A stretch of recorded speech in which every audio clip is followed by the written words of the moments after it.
অথচ আল্লাহ তাআলা আপনাকে আমাকে শর্টকাট জান্নাতের কথা বলেছেন, একেবারে শর্টকাট। দেখেন, আবু হুরায়রা রাদিয়াল্লাহু তাআলা আনহু বলেন, আবু সাঈদ খুদরি রাদিয়াল্লাহু তাআলা আনহু বলেন,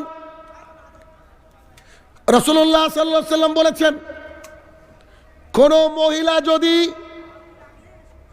সামান্য 4টে কাজ করে জান্নাতের যে কোনো গেট দিয়ে ঢুকতে পারে।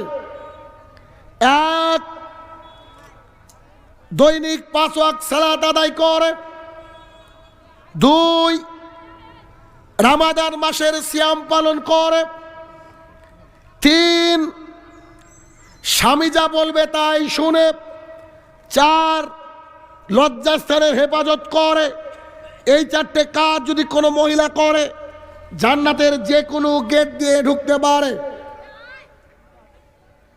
আপনাকে হয়তো আমি বোঝাতে পারছি না, জান্নাতের 8টা গেট দিয়ে ঢোকা মানে বিশাল বড় সম্মান।